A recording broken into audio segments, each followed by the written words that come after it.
Hey, good Tuesday morning, everybody. Welcome to the Volquest podcast. I'm Eric Kane alongside Rob Lewis, Brent Hubbs, and Austin Price, presented as always by our friends over at Exterior Home Solution. They've been local and trusted since 1999.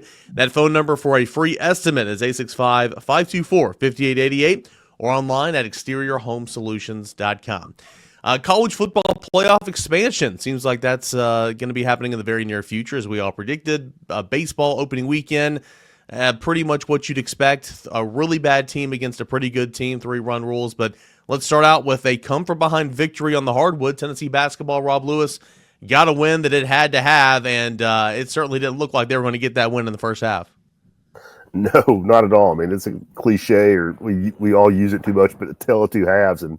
But man, that one really was. I mean, it's not unusual in college basketball or in college basketball to see, one team really, play have some wild swings from one half to another. But that was extreme.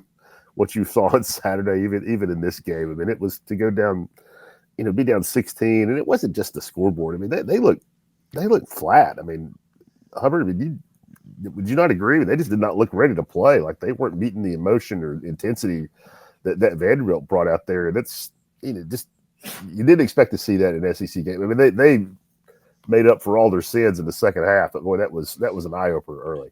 Yeah, I mean, I think one of the interesting things about this team, and I want to hear more from Rick Barnes whenever he speaks, this week, whether it's Coach's Show or whatever, is it's becoming a routine message. And Rob, I don't know if it's cliche or if it's just a routine message of frustration from Rick about they're not taking whatever is said in the locker room and the game plan and the discussion of things out to the court in the first half. I mean, you go back to the Missouri game. What did he say? He talked about how they didn't do all the things they talked about in the locker room coming out onto the floor. They didn't carry that to the floor. Same thing with Vanderbilt.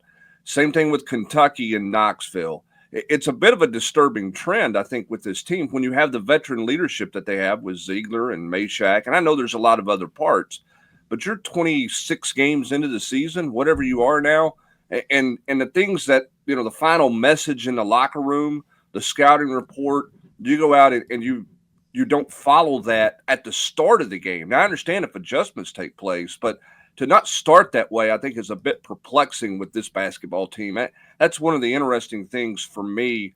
Tennessee's been really good in the second half. When you look at their offensive numbers and what they've done the last few games, I mean, they've played well in the second half. I know Oklahoma, they shot the lights out in the first half, but outside of that, it's been beyond a labor the first 20 minutes, and it's been riddled with mistakes that Rick Barnes keeps talking about. I find that really interesting about this team. I agree. I think what Brent just said is problematic. When you have a veteran team and you've got Zakai coming out after the game talking about, well, we didn't do what we were supposed to based off the scout in the first half.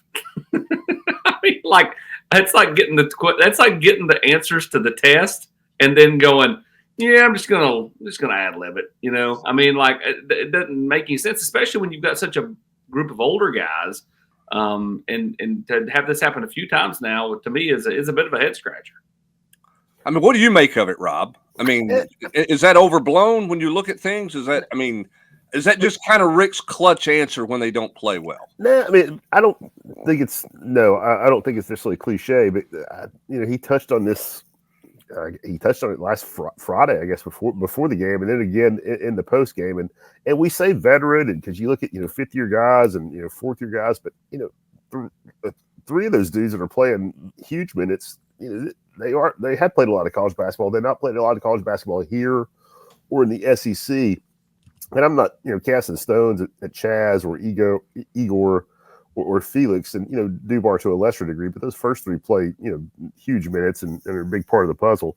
I don't know if they're used to being locked in like you have to be locked in this program, and I don't think it's an effort thing with them. I think it's just you take for granted. We're talking about Zakai and Jemiah, but they've been here for 4 years. Josiah and Santiago were here. We're in it for 5 years, and I just think it becomes a way of life, of manner of habit, and to be locked in, to do things at the level that Rick demands. And I don't know if that's the answer, but coaches kind of touched on it twice here in the last 3 or 4 days, and without calling out all those guys by name, but I'm mentioning that, hey, they've never done it at this level for, 6 weeks or 8 weeks, game in and game out. And I think there may be something to that. What I want to know is what's going on with the defense, and I know we kind of talked on this, and not looking at the scouting report, not starting games off the way they're supposed to, but 44 points in that first half, that's a ton of points, and Tennessee hangs their hats on defense, but here in a couple of these games, they've just had really poor showings. Obviously, the second half defense was superb, but that first half defense was not. I mean, why was it such an easy flip of the switch, essentially, from one half to another? I mean, I don't have the answer to that, or maybe I'd have Rick Barnes' paycheck, but I think a lot of it was just talking to coach and talking to some people after the game. I mean, he really did challenge some guys. I mean, I think he got in Zakai's face, or maybe not necessarily in his face, but certainly challenged him in a one-on-one. What are you even doing?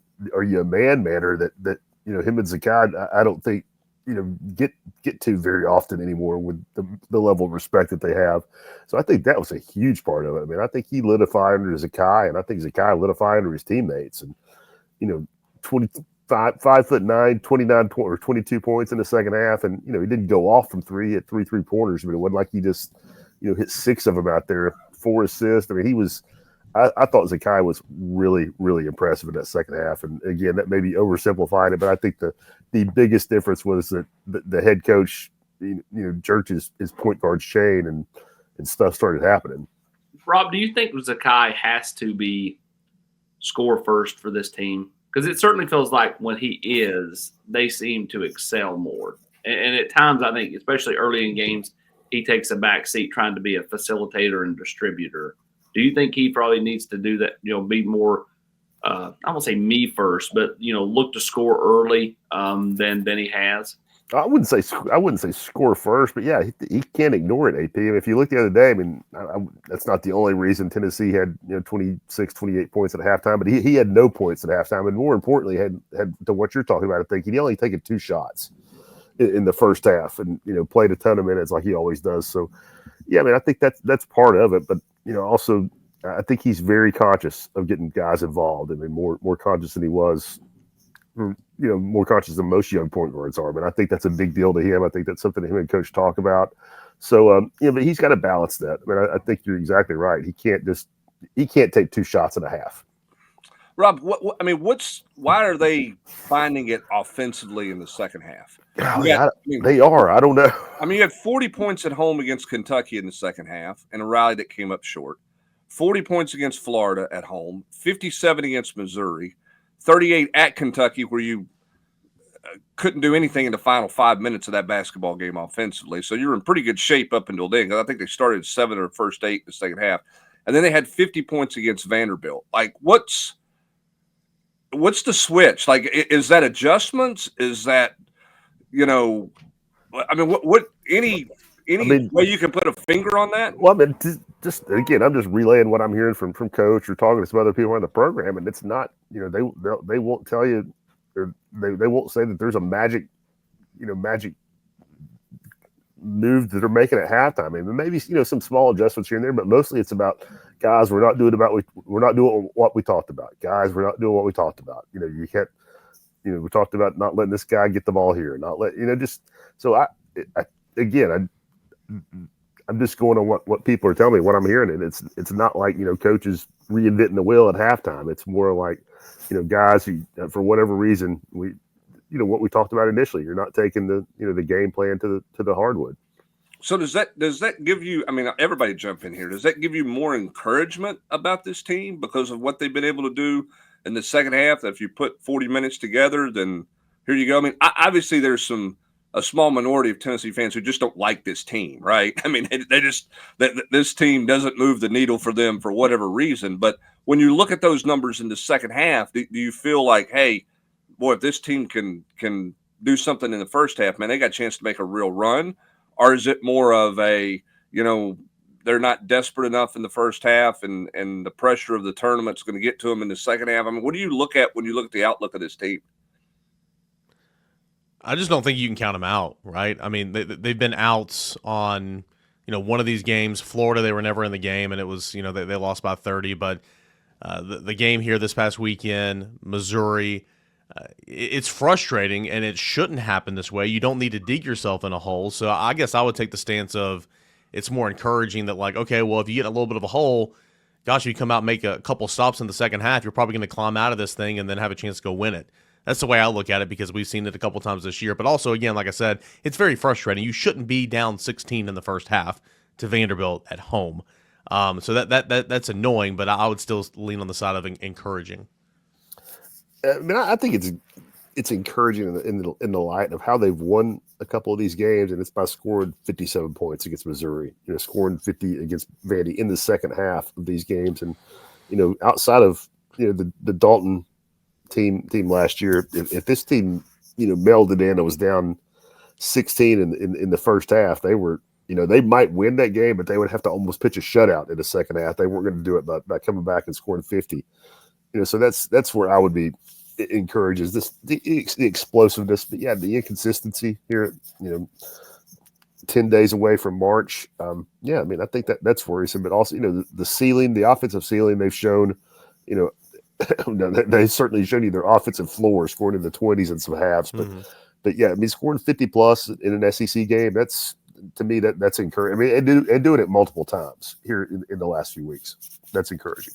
It's why their floor and ceiling for this team could be very far apart, right? I mean, they could get bounced first weekend. If they make shots and defend, they could, I'm not saying go all the way, but they could certainly be knocking on the door of a Final Four, depending on matchups and how they're shooting at the time. It just feels like anything is possible with this team, good or bad. They could get St. Peter's in the first round, or they could make a run. And again, nothing. I don't think, and I think most Tennessee fans would agree that nothing will really surprise them. Rob Chaslinier took the ball to the rim twice and finished on Saturday. Big development or overblown? I mean, I think it's overblown in the fact that, I mean, he's been. It's not the first time that he's tried to do it. I mean, I think the finishes are a nice touch, but you go back and look, that's not a new development. I mean, Coach drew it up for him at the end of the Vanderbilt game on the road when Tennessee had to have it. I mean, the confidence is there that he can do it from the staff. I mean, I guess it's maybe a real positive development for Chaz, but I don't think he doubts that he can do it. Now, maybe, it's something clicks in his head, but I don't think he's adverse to going to the hoop. Now, he's not been a great finisher. I would be the first to jump on that train, but not something the staff, lacks confidence in, I don't think. 5 games remaining in the regular season. Got a couple of big ones, obviously. A&M next Saturday, or this coming Saturday. Alabama the following Saturday, and so on and so forth on in the SEC tournament. Two questions real quick. How big is the midweek off this week, just to get some rest, recovery, and all that? And secondly, I don't know, 5 games, what does Tennessee need to go to kind of keep status quo, kind of on that 2 line? I know other things around them could change that if teams lose or whatever, if Tennessee makes a run, but as we've seen in the years past, if you win the SEC tournament, I don't think the committee really takes that into consideration unless it's for an at-large. What does Tennessee need to do to kind of keep the status quo of being on that 2 line? Hubbard, I would say, I mean, the computers, the talking heads in college basketball, they've got a lot more respect for Tennessee than their own fans do.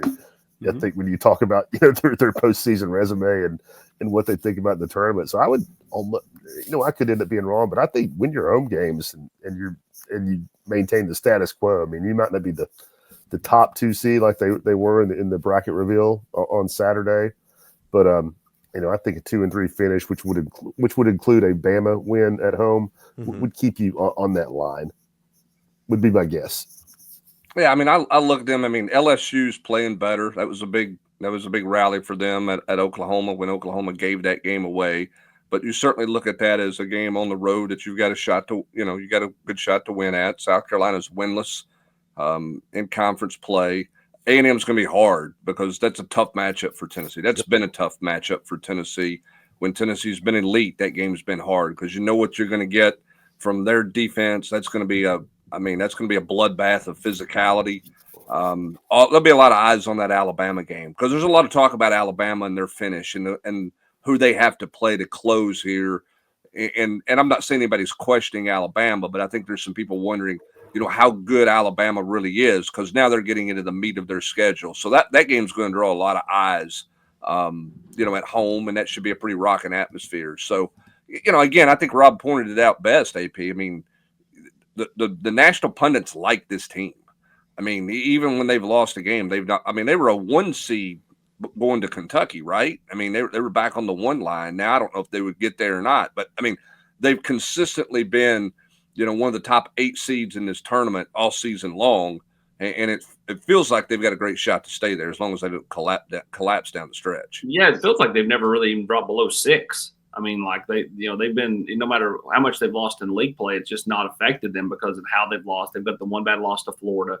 To me, the next 5, the 2 games that stand out to me are obviously, A&M. Wade Taylor seems like he always is a shot maker against Tennessee, and he's starting to kind of come into his own a little bit after being on kind of I would say low. I wouldn't call it a slump, but not Wade Taylor-esque. Well, he missed some time too. He was banged up. He did. That right. messed him up. But also that game at Ole Miss. Now Mississippi State won at Ole Miss this past weekend, so that obviously means they're certainly not invincible at home. But that team, the way they play, Chris Beard has them playing really good basketball. To me, that'll be a tougher game for Tennessee. So, honestly, I think those 2 road games. I don't really worry about LSU as much. I mean, obviously, road game is a road game and it's hard to win. But the Ole Miss game and the A&M game are the 2 games I think Tennessee's got to find a way to split them. Win one of those 2. If you can win one of those 2 and take care of your business at home, and I'm chalking up LSU as a win, which is probably my mistake. But then I think you finish 4-1 down the stretch, and to me, that gets you at minimum a 2 seed. God, you finished 4-1 down the stretch. I think they'd be a 1 seed. 1, yeah. I think they finished 2 and 3 that are 2 seed. It's going to be interesting to see what the tournament committee, and here we go talking about committees. That'll come up a little later in this podcast as well. But what are they going to view the SEC tournament as? Right, Rob? But because you look, you got a bunch of teams vying for a 1 seed in this league. How much? In years past, you're talking about you don't put a whole lot of stock in the SEC tournament. How much more stock does this tournament have this year because of the jockeying with where Florida's surging to? You got Auburn, you got Alabama, you got Tennessee there. Texas A&M's a potential surging team. I think it's going to be, how much stock do they put in this conference tournament compared to years past? Man, just based on how things have happened in the past, and again, I'm not in the room. I don't know. I think that the only thing I would think they use it for is tiebreakers between SEC teams. Do the teams look at it kind of like they do the baseball tournament, where it's like, I'd rather rest and get ready for the big dance than have this long if you're stretch Tennessee, especially this year with so many good teams. Well, history. If you're Tennessee, history definitely tells you that's the route to go. But for this year, with the way things are at the top, you look in the bracket reveal on Saturday, they had 6 of the top 8 teams were SEC teams. So I would think that if Tennessee's playing Florida, Texas A&M's playing Florida, Tennessee's playing Texas A&M in Nashville, and I think maybe the selection committee uses that to move somebody up or down between those 2 teams head to head. But big picture wise, after the way Tennessee's been treated for winning the thing, and I'll be surprised if it has a lot of weight in the field of 68. Well, Sunday doesn't count. Sunday you should treat it like an NBA All-Star game and just not dress. Because at that point the bracket's done. We've seen that. The history of that is already there, and the fact the SEC has not been able to move that championship game out of Sunday means that game is rendered pointless at this point. I'm just wondering how much stock they put into Thursday, Friday, and even Saturday compared to previous years. The crazy thing is Wednesday. Wednesday's going to matter for some of these teams. As crazy as it is in this league. If the tournament's going to matter, Wednesday's going to matter for some. Let's say Tennessee rematches with Florida. That the winner. Of that's the kind of thing I'm talking about. Would have won 2 out of 3. And so I would say if those 2 teams are playing, that might be the difference between a 1 or a 2 seed. If those 2 teams, but I don't think I don't think it helps Tennessee versus Iowa State. And when you're talking about comparing resumes, yeah. I got you. Okay. Basketball is hitting the final stretch here of the regular season. Of course, no better place to keep up with Rick Barnes and the Tennessee basketball team than right here at Volquest.com. The college football playoffs, should it expand again? And if it expands, how many automatic qualifiers should the SEC and the Big Ten get into the dance? Interesting discussions going on this week with athletic directors across the country. We'll hit on that and more as we continue here on the Volquest podcast. Are you ready to optimize your nutrition this year? Factor has chef-made gourmet meals that make eating well super easy. Dietitian approved, ready to heat in 2 minutes so you can fuel up and feel great no matter what life throws your way. Factor arrives fresh and fully prepared, perfect for any active, busy lifestyle. Lose up to 8 pounds in 8 weeks with Factor Keto meals based on a randomized controlled clinical trial of Factor Keto. Results will vary depending on diet and exercise. With 40 options across 8 dietary preferences on the menu each week, it's easy to pick meals tailored to your goals. Choose from preferences like Calorie Smart, Protein Plus, or Keto Friendly. Factor can help you and live your best and feel your best all day long with wholesome smoothies, breakfasts, grab-and-go snacks, and even more add-ons. Reach your goals this year with ingredients that you can trust, the convenience that you simply can't beat. Eat smart with Factor. Go to get started with factormeals.com/factorpodcast. Use the promo code factorpodcast to get 50% off your first box plus free shipping. That's code factorpodcast at factormeals.com/factorpodcast to get 50% off plus free shipping on your next box. Go ahead and check out Factor Meals today. Hey, Sterling, man, come on, we got a roof to replace. Let's go, baby. Let's go. Hey, Sterl, you ready to go to the top? Man, I can't believe you guys been doing this for 25 years. Oh, baby. Now this is what I call a rooftop party. We have 25 years experience in roofing and exterior renovations, and we're backed by the best. Are you ready to get your rooftop party started? Give us a call, 865-524-5888. As always, big thank you to our friends Exterior Home Solutions, 865-524-5888, or you can visit them online at exteriorhomesolutions.com. They are local and trusted since 1999. All right, 2024, we saw the first year of the expanded playoff. 12 teams. Tennessee was one of those teams. And, it went on, and you had the Ohio State crowned national champion all the way on January the 20th, 21st, whatever it was. But first team in the expanded 12. Should the playoffs expand even further? I don't think it's a matter of should they or shouldn't they. It's a matter of when is that going to happen. Conversations, as Brent pointed out on the board over the weekend, athletic directors from the SEC, the Big Ten, going to be meeting in New Orleans this week. And they're going to be discussing, how they're going to expand these college football playoffs. And Ross Dellinger put out a story over here at Yahoo Sports that kind of outlined what this could look like, either 14 or 16 teams, following a model of 4-4, which is 4 automatic qualifiers for the SEC, for the Big Ten, then 2-2, 2 from the ACC, 2 from the Big 12, 1, which would be Notre Dame if it qualifies, and then, of course, 1 group of 5. Interesting stuff. A lot to unpack here as well, because if you go to this, Brent, then not down the line, you will make the switch to finally to 9 conference games in the SEC. But overall, your thoughts, we'll see what comes of this. We'll see if anything happens over the next couple weeks. But expand the playoffs, 14 or 16 with 4 AQs for the SEC and the Big Ten. Well, first of all, you're not going to 9 games unless TV gives you more money. You just keep playing 8. So, I thought that was a given, essentially. Well, to get to 9, that money's going to have to get there, and I think it will. All of this is about cash. Okay, let's be really clear here about what this is. Everybody's got to make more money. There's no doubt that the Big Ten and the SEC, for all the talk about the smaller schools not having enough money and, well, what do they do from a rev share standpoint and everything else, all the Power 4 schools need more cash. So how do you generate more cash? Well, your best product is your college football playoffs. Now, the question becomes, when are you maximizing that cash, Rob Lewis, and when are you diluting the product? Are you diluting the product at 16 teams? Are you diluting the product in any way at 14 teams? I think it's a given it's going to 14. I think 16 is more interesting.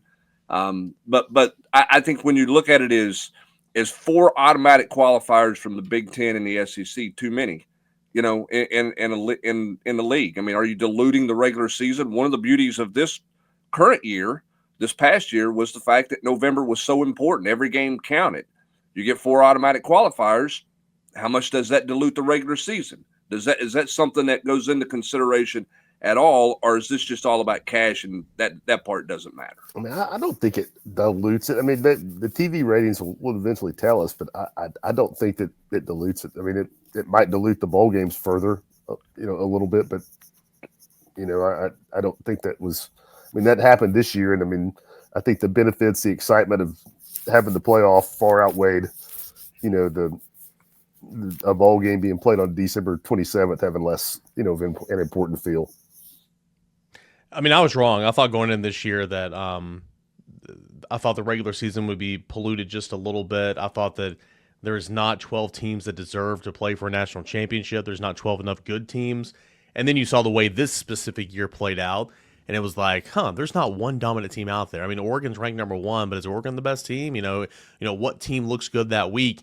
And, of course, Tennessee got into the field. But, of course, from the outside, one could argue, look at those first-round games. They're blowouts, right? So why are you continuing to go, adding more teams to the dance, if you will? So I do think that's something. But overall, I mean, I was wrong. I thought this was, the best regular season that I can remember because, again, as you pointed out, I mean, late October, all of November, it's like, holy crap, you got to win this game or you're not making the playoffs. Or, you can unseed this team. You can knock this team out of the playoffs, and what can happen? I mean, it was so much fun. I mean, it was a blast, and I think that will only continue.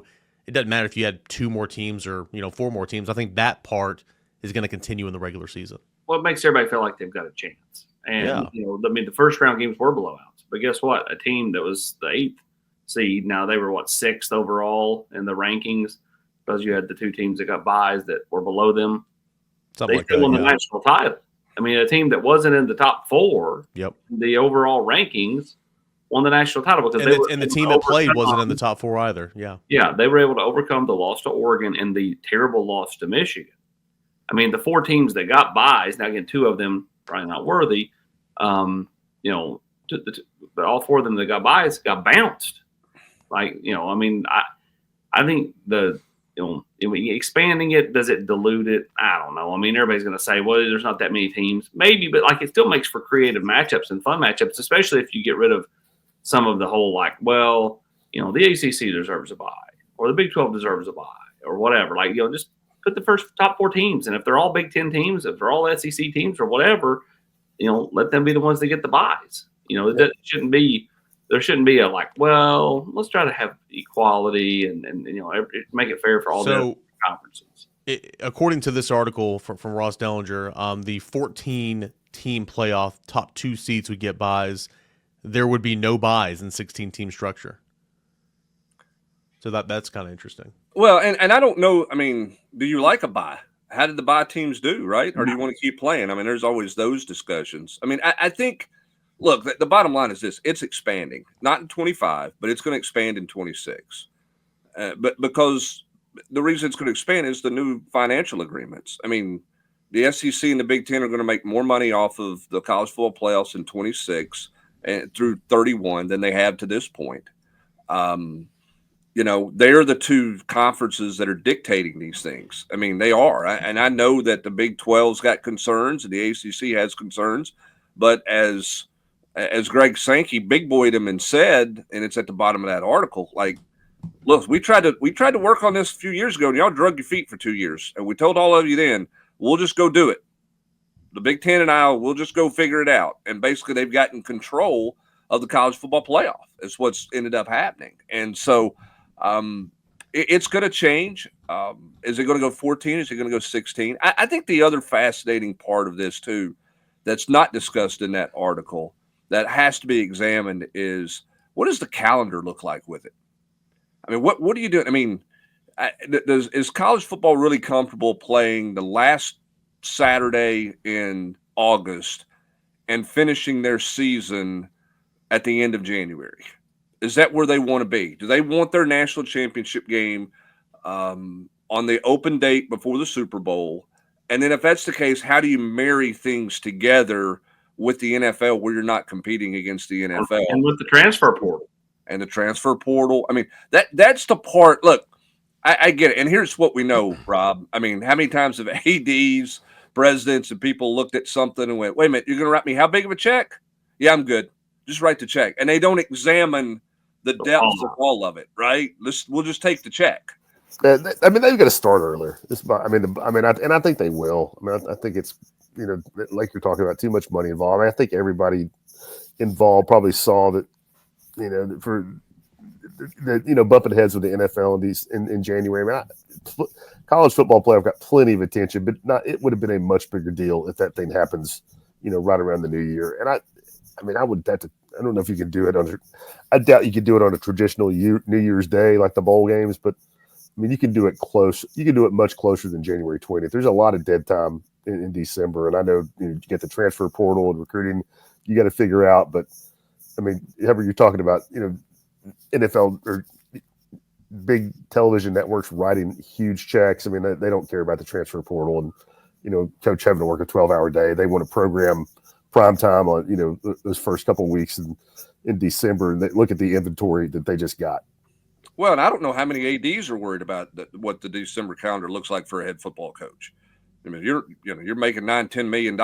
I need, I've got a $230 million budget. I need money, right? Like I need money to pay rev share, and I've got money. We need money for all of these types of things, and we're sitting here looking at. I mean, potentially, if you add a conference game, that could be another $5 million. Well, that's big. I mean, that's a huge payout. The payout in the playoff bigger. Nobody has whole lot of sympathy in December for those guys when you look at how much money they're making. I'm not saying December's right. I think the month of December is screwed completely up.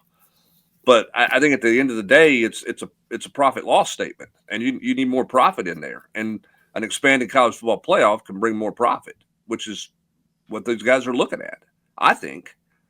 I mean, maybe I'm wrong, but I mean, I think that's what this thing is going to ultimately end up being is like, how can you get me the most money?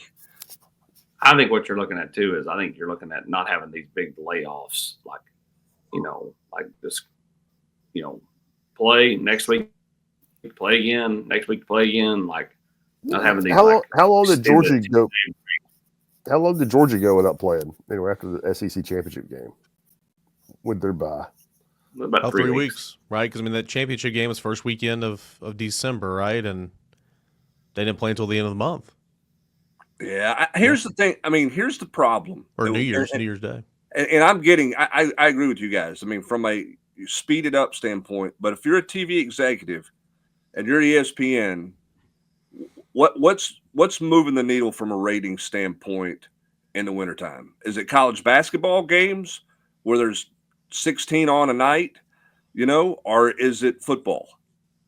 Football. And if it's football, don't you want as many games as you can get in the month of January for football? Don't you want to be on center stage the week before the Super Bowl where everybody's watching MegaCast and all different versions of your national championship game, and that is the only game brewing? I mean, if you're a TV executive, I don't know that you're worried about somebody being off, and I don't know that you're worried about bleeding into the next semester and all those things, because from an audience standpoint, how much better are you when you're the only game in town? Everybody's waiting on the Super Bowl. Oh, we have the national championship in football, and let's play it on Saturday instead of on Monday night. Well, I don't the only thing in the weekend. I don't think they're worried about the transfer portal, the calendar. I think they got a lot of dead air. I mean, what are they showing in the third Saturday night in December? Rudolph rerun, or Georgia versus Texas in the semifinals. If you speed it up, but how do you? I mean, if you speed it up with expanded with more games, more playoff games, then you're eliminating conference championship weekend. Oh, I mean, who would care? Would you? Well, I mean, under Ross's this model, article, they would.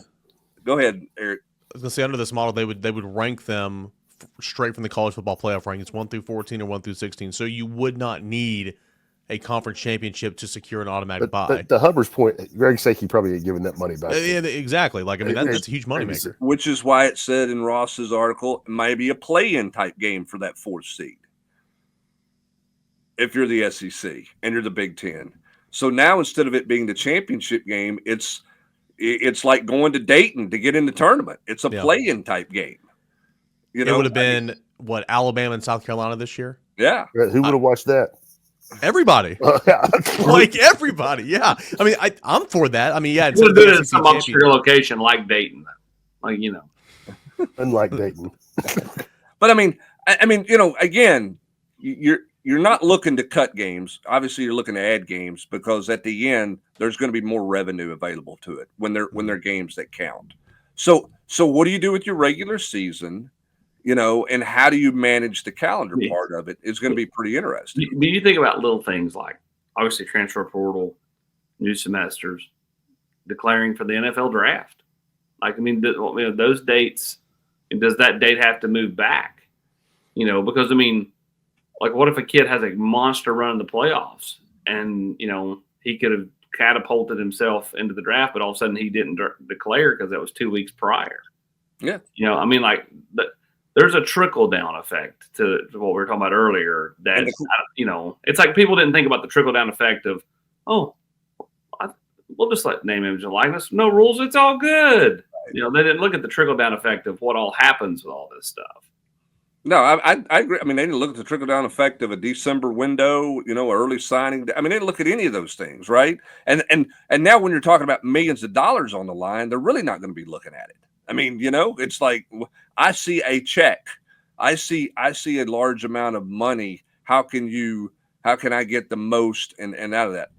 Out of all those things in the Dellinger article that I thought was maybe one of the most fascinating and most compelling things for fans is the idea of the SEC and the Big Ten playing an SEC Big Ten football challenge, where instead of playing a payday game, right, and instead of going out and trying to scramble to find a Power 5 game against somebody in the Big 12 or the old Pac-10 or 12, whatever we're calling that now you get what you got to start the season. You get Michigan, Texas, right? You would get Ohio State, Alabama sometime during the season. And those two, that would be your Power 5 opponent for each league, is that they would just play each other. And then that could be another one-off for TV, a TV spectacular event that makes you more money. Hint, hint, more money. I bet, and I don't know if they would do this. The SEC, if they wanted to do that, the head coaches would trade that for a ninth game in a heartbeat. Here's my question: is that going a ninth conference game? I mean, I think that would be neat if they did it as home and homes, or at least you'd finally get to go to Seattle, maybe. Yeah. That's he's supposed to go there in a few years anyway. I'd like to go to Camp Randall. Well, but see, here's the interesting thing too. When you look at scheduling, and I think we're going to see this coming down the pike a little bit. How many people are looking at where Indiana was in their schedule and go, you know what? We need to get out of a game, potentially that's not a, that it's a Power 5 game. We would be better off playing a weaker Power 5 opponent or a non-Power 5 opponent because it helps us get in the playoff. That's where ADs have to come and figure some of this stuff out quickly too, because you're talking about scheduling on down the line here, and how many people go the Indiana route and go the easier schedule path, and put themselves in a better position to get in a playoff. Now, do you have to do that if you're in the, you got 4 automatic bids in your league? My answer to that is probably not. But those are all of the trickle down things that come down the pike as well. Because I'm telling you, there are going to be some teams out there who move their schedule around to try to soften it because they think it's going to give them a better chance to get in the playoff because of what happened to Indiana. It's going to happen, I think. I mean, maybe I'm wrong, but I think you're right. Go, hey, let's schedule a win, right? Let's find a way to get a win. Megan, put that schedule back up on the screen. I mean, because she has it. Like, look at the top line. Take Syracuse out. Let's say that's just another super weak team. Look at the first 6 games. I mean, like, you have Georgia, which is a home game, but the rest of those games, like, are you sitting there going, "Oh wow," I mean, like that's a pretty even with Syracuse, it's not an overly hard start minus the game against Georgia. I mean, like, Tennessee honestly has a great schedule next year again, and everything's spaced out pretty well for Tennessee, where if they can mesh together as a team and find the right pieces and holes that they're trying to fill, could be right back in the CFP. Yeah. Going off what Brent said, I think in terms of fans, interest, I think the best thing about this article was the potential for a play-in game. I just think that would be so cool because, again, like going back to what we said, there's no sense in having a conference championship game anymore. It doesn't do anything. But to continue getting that money or some of it and to continue to have a game on that weekend, you put South Carolina against Alabama this year. I mean, that would have been one of the most watched, football games of the season probably just because of the implications that were on the line. I think there's a lot of interesting things in here. I mean, what's going to happen this week? What's going to come of it? What's the timeline for all this stuff? All that remains to be seen. But at the end of the day, Brent, it's essentially the SEC and the Big Ten just, calling their shots and saying, all right, we told you we were going to do this. We're going to do this. We have control over this. We're going to get the most money, and here's what we're going to do. It's whatever those two conferences want is what we're going to get. Well, and remember this too. It's not going to affect 25. Yeah. Okay. Because you're in a current deal that you're in right now. So you're not coming with an expanded playoff in 25. This is all going to be for 26 when the revenue split becomes totally different. I mean, the SEC and the Big Ten are going to get more money. I mean, for SEC and Big Ten schools, even the ones who don't have the huge budget, this is the gap year, right? You got to get through 25 in a bit of a gap year, and then you're talking about bringing in a significantly more amount of money with TV deals and the college football playoff, the way that split's scheduled to take place, potentially expanded playoffs. So 26 can look a lot better financially. In 25, you're just kind of let's get there. We get through this gap year a little bit, but nothing with any of these playoff discussions that are going to come out this week and be talked about are going to yield in 25. It's all going to be about what it looks like in 26 and beyond. 26 through 31 is the next is that TV agreement that is scheduled to go. And then if we can just kind of continue as we're getting away from amateur model, we get more towards the NFL model. We talked about OTAs last week. We're not going to talk about it now, but if we can get a night where it's a made-for-TV schedule release that's not during the season, but it's in the off season, then you're seeing this calendar kind of mirror that of the NFL. And I think eventually that's kind of what we're going to be in here in the next couple of years is trying to make it a year-round thing and not just a seasonal thing, that being college football. Well, what the NFL does that nobody gives them credit for is they have an event every month. Yeah, they do. I mean, there's something of note in the NFL every month. You have the Super Bowl in February. At the end of February, 1st of March, you got the Combine. Then you got draft discussion. Then you're going to have the draft. Then you're going to go free agency. Then you go OTAs. Then you go training camp. Then you go preseason games. Then you're into the regular season. Oh, May is the schedule release. The month of May is. They have the schedule. I mean, they have an event every month to capture attention. The NFL has done that so much better than any other league out there, 100%. Amateur or pro. They have created storylines for their sport 12 months out of the year by events they've created. And it's awesome because you're dialed in year round. Like that you don't check out for months at a time. So I think from a fan's perspective, that's awesome. And hopefully, we're seeing it kind of like with this, but hopefully college football, at least in my opinion, continues to go in that direction. A lot going on right now. No better place to stay up to date with everything happening than over at Volquest.com. On the General's Quarters, baseball season happened this past weekend, or the start of it. A lot of the same. 3 run roll victories against a really bad team. 3-2-1s out there right now. You can check out all that. Be back in action later tonight for a midweek, and then coming up this weekend against Samford, which is a pretty decent team. But Tennessee baseball is off and running. Tennessee basketball is hitting that home stretch right now. Tennessee football, still some slots to fill. No better place to stay up to date with it all than at the General's Quarters and at Volquest.com. For Brent Hubbs, Austin Price, Rob Lewis, I'm Eric Kane. As always, thank you so much to Exterior Home Solutions for being the presenting sponsor of the show. You get a free estimate by dialing 865-524-5888. You can visit them online at exteriorhomesolutions.com. They've been local and trusted, #1 for East Tennessee since 1999. Appreciate you guys joining us here on the Volquest Podcast. Enjoy the rest of your Tuesday, everybody.